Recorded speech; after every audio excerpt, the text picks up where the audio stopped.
Sadar. Jalan Usman Sadar, iya ya. Jalan Usman Sadar. Jalan Usman Sadar. Jalan Usman Sadar. Jalan Usman Sadar.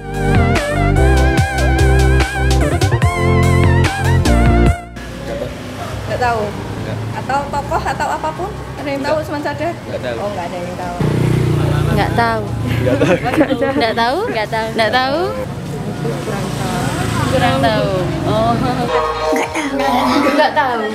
Nggak tahu. Pernah dengar? Oke, pernah dengar? Enggak. Enggak. Nggak tahu. Enggak. Oh, enggak tahu. Pak Usman Sadar, pejuang 45. Pejuang 45. Oh gitu. Makamnya di mana, Pak? Ini Oh, Gang berapa ini? Gang Gang 5. Gang 5. Oh gitu. Kalau ceritanya dia nggak tahu nggak sekilas saja, Pak. Oh. Pak Usman itu kan orang sini, asli orang Gresik.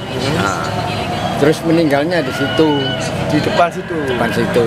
Kenapa meninggalnya pada saat Pada saatnya ada Belanda, ada Belanda? Oh gitu. terus kena tembak. Gege Sebanun. Iya. Sebanun Pak. Iya. Sama Pak siapa ini? Pak Mahmud. Pak Mahmud. Iya, Sebanun.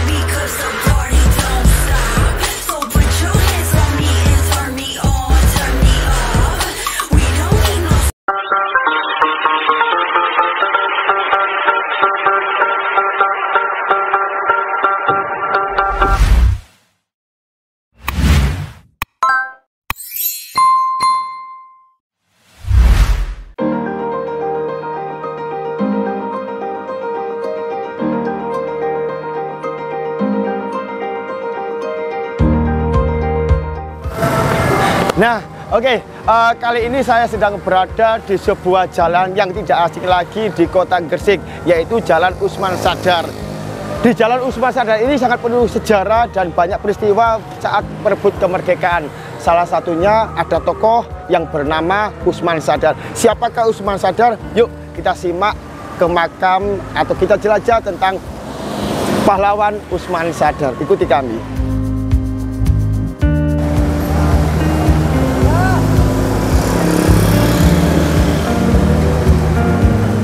Mbak mau tanya, jalan makam Usman Sadar sebelah mana, Bu? Oh, itu makamnya sebelah sana, nggih. Oh, nggih, masuk gang berapa itu? Gang 5. Oh, nggih, nggih. Sembah nuwun, Pak, nggih, monggo.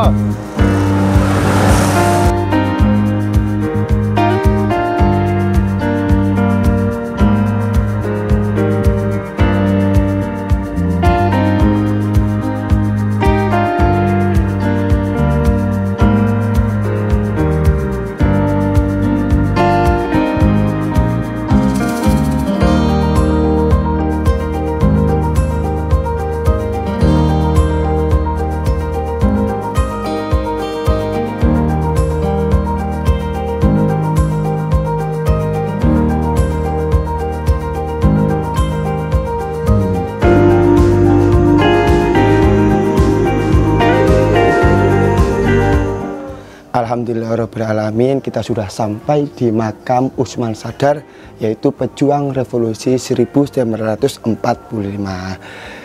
Kita sudah sampai sini, yuk kita berziarah sekaligus melihat kondisi makam Usman Sadar. Yuk ikuti kami.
Alhamdulillahirrahmanirrahim. Akhirnya hari ini juga kita sudah kirim doa ke makam Usman Sadar dan pejuang lainnya, sekaligus melihat kondisi yang ada di makam Usman Sadar.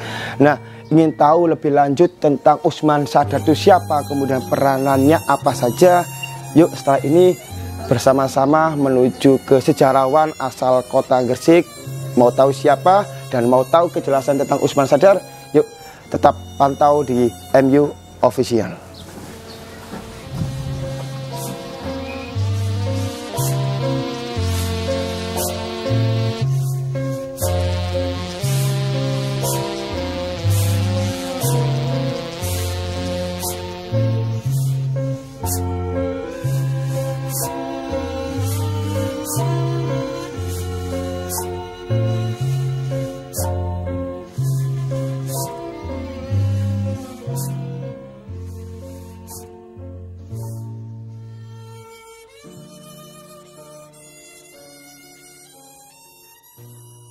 Nah, setelah kita mengunjungi makam Usman Sadar dan melakukan sosial eksperimen terhadap masyarakat Gresik, termasuk wilayah di Usman Sadar ini, kali ini kita akan berbincang-bincang bersama narasumber atau sejarawan yang berasal dari kota Gresik. Nah, kali ini kita bersama narasumber atau sejarawan dari kota Gresik. Assalamualaikum, Pak. Waalaikumsalam warahmatullahi wabarakatuh. Pak, kami dari MU Official ingin berbincang-bincang tentang pahlawan Usman Sadar. Sebelum kita berbincang lebar, monggo Pak bisa perkenalkan diri terlebih dahulu. Ya, pendek saja, nama saya Kris Haji. Sampai sekarang masih diamanai untuk menjadi Ketua Umum Yayasan Mata Seger, Yayasan Masyarakat Pecinta Sejarah dan Budaya Gresik. Ya, aktivitas yang saya lakukan masih dalam dinamika sejarah, budaya, dan literasi. Oke, gitu. Berarti jenengan ini sangat suka ya dengan sejarah, terutama kota Gresik juga ya? Ya, awalnya sih ya memang suka, cuman yang menjadi prihatin itu karena tidak banyak pemerhati yang peduli pada budaya lokal. Padahal budaya lokal itu penting untuk mengurangi, menambahi maksud saya, menambahi sejarah nasional yang sudah ditulis, sehingga makin lengkaplah sejarah nasional itu kalau sejarah lokal dimunculkan. Pak. Terus sejak kapan Pak Kris jangan kayak gini Pak Kris? Kalau suka sejarah sih sejak kecil, mulainya dari suka membaca komik. Komik itu ada dua, ada gambar, ada cerita. Gambar ini yang membawa saya suka ngelukis, dan cerita ini membawa saya untuk suka membaca buku sejarah dan menulis. Berarti mulai mendalami sejarah Gresik? Sejarah Gresik ya sekitar tahun 80-an. Oh, sekitar lama Pak Kris. Ya, barulah. Oh, dia baru ya 80 itu. Iya, baru. Oke, gini Pak Kris, kemudian kita sekarang tadi kita sudah ke makam Usman Sadar Pak Kris. Memang sebenarnya kita sendiri belum tahu Usman Sadar itu siapa? Pak Kris. Kemudian pertanyaan selanjutnya, setelah kita melakukan kondisi makam, kemudian sudah melakukan sosial eksperimen, ternyata dari sosial eksperimen tadi itu banyak yang nggak paham. Betul. Berasal dari mana Usman Sadar itu, kemudian siapa Usman Sadar itu, kenapa jalan ini dikatakan sebagai jalan Usman Sadar, itu masih banyak yang tidak tahu, terutama yang masih muda ataupun anak-anak Pak Kris. Nah, kemudian kami penasaran Pak Kris, sebenarnya itu siapa sih Usman Sadar itu Pak Kris? Ya, jadi saya merespon ketidaktahuan masyarakat itu dulu ya. Jadi banyak masyarakat yang tidak banyak tahu tokoh-tokoh, para pahlawan, terutama pahlawan yang ada di kota Gresik. Kan ada Darmo Sugondo, ada Kapten Dulasim, ya kan? Ada Usman Sadar, ada Mak Kasim dan sebagainya. Ya, termasuk Usman Sadar ini juga tidak banyak yang tahu bahwa beliau itu siapa. Jadi nama aslinya itu Muhammad Usman. Muhammad Usman tinggalnya di Belandongan. Belandongan. Belandongan itu dekat pesisir sana. dekat pesisir, ya, di utaranya alun-alun Gresik. Nah, Muhammad Usman ini adalah anggota sekaligus kepala seksi di Laskar Sabilillah pada saat perang kemerdekaan dan pada masa revolusi kemerdekaan. Muhammad Usman yang dari Blandongan ini menjadi anggota Laskar Sabilillah yang waktu itu dipimpin oleh Pak Maskun Asy'ari. Jadi ketuanya, komandan Sabilillah itu Pak Maskun Asy'ari. Nah, sebelum saya lanjutkan barangkali supaya paham. Jadi ketika setelah Jepang menjajah Indonesia, kemudian Indonesia merdeka, itu kan masih ada agresi dari Belanda yang numpang Inggris sebagai pasukan perdamaian versi mereka. Nah, kemudian inginnya Belanda mau merebut kembali kan begitu. Saat itu Indonesia ketika dijajah Jepang ada nilai plusnya, yaitu banyaknya anak-anak muda yang dibimbing dan diajarkan menjadi seorang tentara, namanya PETA, pembela tanah air. Jadi ilmu perang dan sebagainya justru dari Jepang, cara pegang senjata yang bagus justru dari Jepang, sehingga nanti tentara PETA itu pada akhirnya jadi ABRI dan selanjutnya TNI ya. Nah, ada lagi pasukan yang dibentuk oleh masyarakat, terutama para kiai dari pondok pesantren, para ulama, itu membentuk pasukan Sabilillah dan pasukan Hizbullah itu. Nah, Usman Sadar itu adalah bagian dari pasukan Sabilillah. Sabilillahnya. Ya. Nah, pasukan Sabilillah ini tentu saja tidak seperti tentara PETA, walaupun beberapa juga belajar menjadi seorang tentara dari para anggota PETA. Jadi Sabilillah, Hizbullah juga PETA itu mengajari orang-orang PETA, ngajarin perang gitu. Nah, Muhammad Usman ini gugur, kalau di nisannya itu ditulis tanggal 13 bulan 4 tahun 1947. Nah, itulah peristiwa yang terjadi seperti ini. Ketika pasukan Belanda yang nunut Inggris itu, agresi Belanda itu masuk ke Gresik, itu melalui Gunung Lengis. Gunung Lengis itu sekarang wilayahnya ya Gelora Joko Samudro. Ya. Nah, itu melalui Indro. Indro dekat stasiun kereta api. Nah, di situ pasukan Hizbullah menghadang. Ya, ada Sabilillah, ada Hizbullah menghadang, tapi kalah. Ya, melarikan diri. Kemudian ketika Indro diserang itu, Belanda menuju ke arah pesisir, jadi menuju arah Usman Sadar, ya, arah pesisir.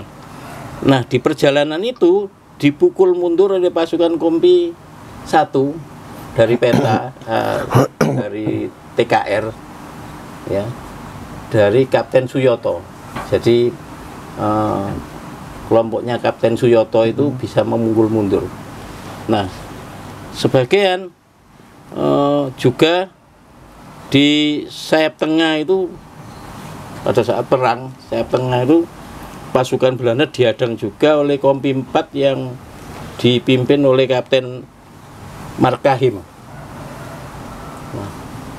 Nah, sebagian yang melalui pesisir tadi itu dihadang oleh pasukan Sabilillah.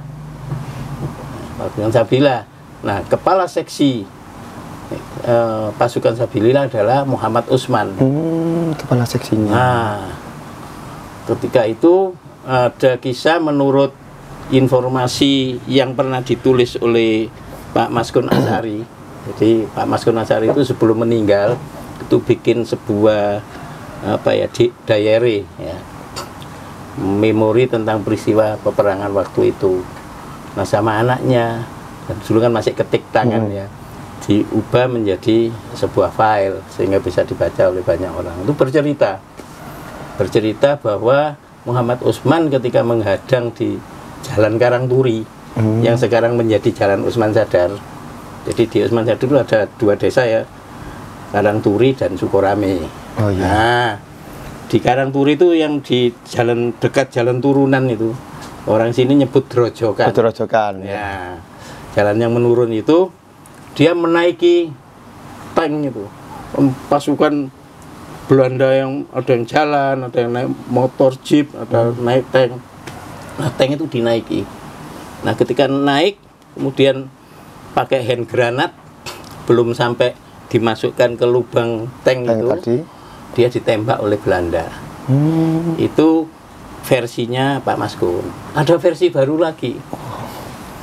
Versi ini saya dapat dari santrinya Yayasan Basri.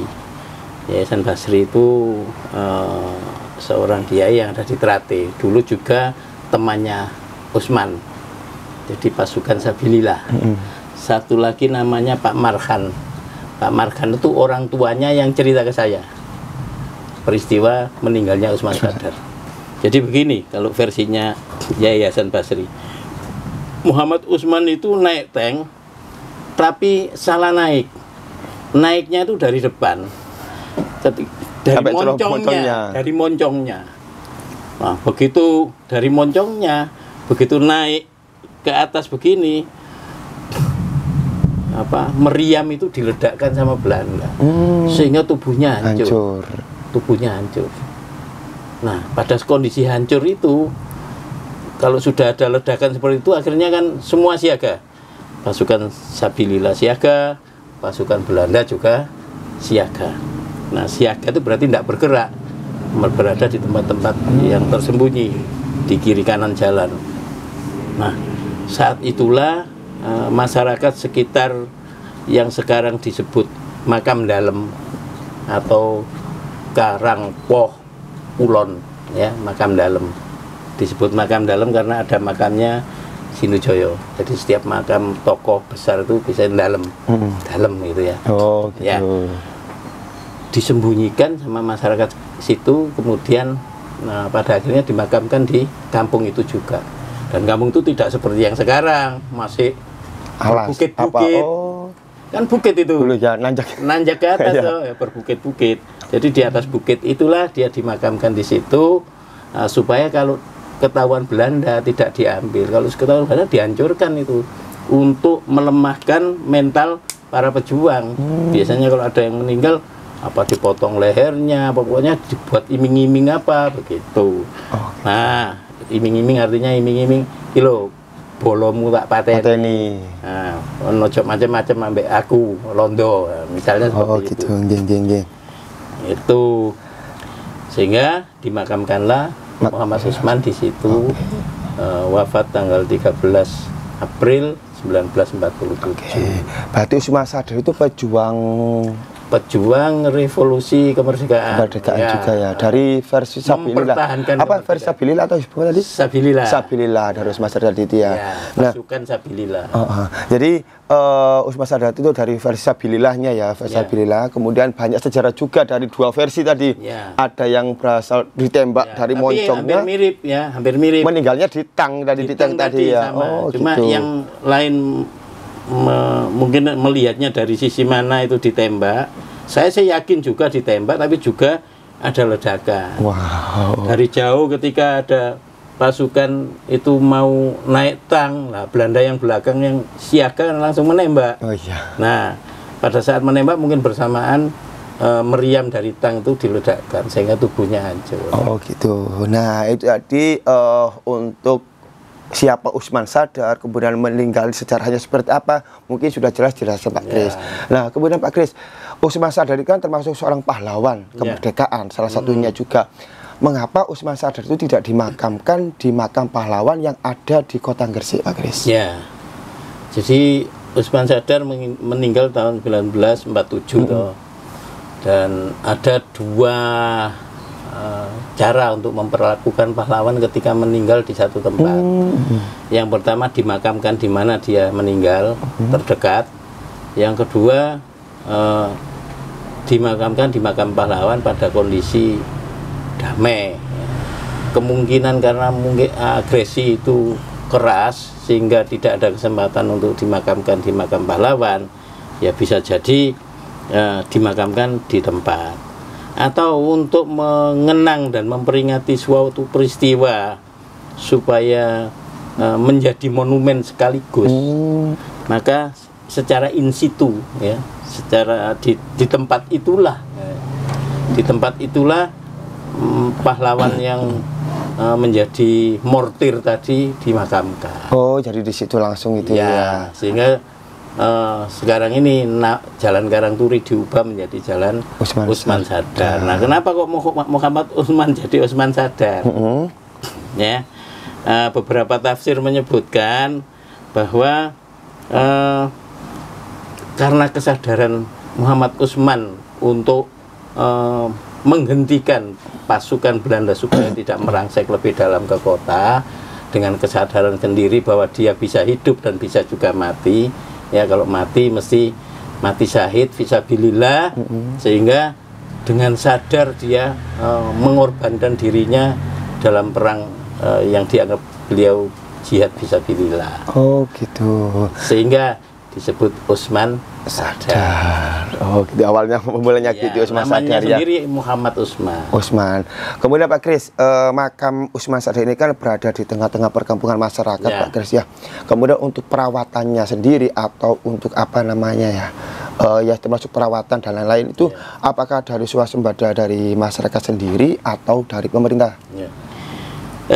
Selama ini yang saya tahu justru yang merawat makam Usman Sadar itu masyarakat sekitar, warga RT dan RW sekitar situ. Saya sih berharap pemerintah memperhatikan. 2 tahun yang lalu atau setahun yang lalu ya, saya pernah ngajak Gus Yani ziarah ke situ dengan harapan sebagai bupati beliau punya regulasi untuk membuat kebijakan merawat dan merenovasi makam tersebut supaya lebih kelihatan bahwa itu makam pahlawan. Mulai pintu gerbang masuk dan sebagainya, ada kisah di situ, name board ya, papan nama yang menceritakan peristiwa ini secara singkat. Harapannya apa? Supaya masyarakat juga belajar sejarah Usman Sadar pada zamannya, gitu loh. Dan beliau bilang ke saya sanggup, masih ada di jejak digital, Gus Yani siap untuk merevitalisasi makam Usman Sadar. Mudah-mudahan segera. Amin, amin. Oh, berarti selama ini dari dulu kala yang sosok jangankan dirawat sama pemerintah, kalau 17-an atau 10 November atau peristiwa apa, pahlawan itu yang pernah datang ke situ untuk menghormat pada Usman Sadar baru Gus Yani. Ini bukan kampanye loh ya. Iya. Memang, iya, saya tuh sudah panjang lebar berulang-ulang kemana-mana itu. Kalau ngomong pejabat baru Gus Yani yang pernah datang ke situ. Berarti kalau enggak kurang yakin, tanyakan ke masyarakat segitu. Makanya ketika Gus Yani ke situ senang sekali. Baru sampean Pak yang mau ke sini. Berarti dari dulu ya memang masyarakat sendiri yang merawat, ya, sendiri yang belum ada campur tangan dari pemerintah. Ada. Itu kan yo uang no akhlak ada gitu. Kita diperjuangkan menjadi merdeka, menjadi seperti sekarang ini, bisa beli makanan online dengan mudah, bisa duduk-duduk di mana-mana dengan aman, sementara mereka mengorbankan jiwa raganya, tapi ketika kita menikmati kemerdekaan jarang sekali kita menghargai itu. Saya sih berharap sekolah-sekolah, mungkin dari sekolah SMP MU ini juga mempelopori suatu saat ziarahlah ke situ. Siap. Yang di Kebomas juga ada depannya Kecamatan Gresik itu ada kampung, itu satu makam pahlawan. Namanya Pak Abdul Fakih. Itu juga perlu digali kisahnya. Ya, Pak Abdul Fakih, dan diziarahi sama MU yang dekat itu. Iya, siap. Yang satu lagi yang dekat MU itu makam pahlawan di belakang kantor Kelurahan Giri Gajah. Ada 4. Siapa Pak? Ya. Ada siapa itu aja Pak ya? Saya tidak hafal semua ini, tapi 4 orang ini adalah gugur pada saat peperangan di Ngiri. Karena dulu pasukan Belanda merangsek sampai ke Sidomukti, kemana-mana, naik situ, sampai sekitar situ. Nah, ini Pak Kris, nah sebenarnya tujuan kami juga untuk mengangkat makam pahlawan termasuk Usman Sadar ini, setidaknya kita membantu masyarakat untuk berkenal, mengenal dan menghargai mereka. Nah Pak Kris, apa tanggapan jenengan atau harapan jenengan kepada masyarakat sekitar Pak Kris? Yang kemarin kita sudah melakukan sosial eksperimen, ternyata banyak yang tidak tahu Pak Kris bahwa di jalan sekitar Jalan Usman Sadar ini adalah pahlawan kemerdekaan termasuk Usman Sadar itu. Ya, kita berharap begini ya, tidak dikenal itu karena tidak disosialisasikan, tidak dikenal karena tadi pemerintah aja jarang ziarah ke situ, apalagi masyarakat gitu ya. Sehingga mereka tidak tahu bahwa Usman Sadar itu makamnya di sini. Ada orang bertahun-tahun bermukim di Jalan Usman Sadar, tidak tahu ada makam Usman Sadar di situ. Terus ditanya Usman Sadar itu siapa juga nggak tahu ya. Itu yang kedua, penanda itu juga penting. Misalnya nggak ada penanda Pak Amar ya kan? Monumen, ada penanda ya, atau penanda masuk ke makam atau monumen. Daripada bikin monumen gajah kan mending monumen Usman Sadar di situ. Ketika naik tank kan keren, naik tank dibom, wah itu kan menjadi semangat anak-anak muda untuk bangsa dan negaranya. Ya, siap. Ya, jadi banyak hal ya harapan saya. Selain itu, yang kedua juga perawatan dan renovasi makam, pintu masuk, kemudian sering-seringlah menziarahi beliau. Saya beberapa kali saya mengajak teman-teman ya, siapa saja dari lembaga mana saja untuk ziarah ke sana. Ya, misalnya ada teman Ansor, ada teman anak-anak muda dan sebagainya, itu saya ajak ke sana. Nah mudah-mudahan tidak hanya saya nanti yang ngajak gitu loh. Amin.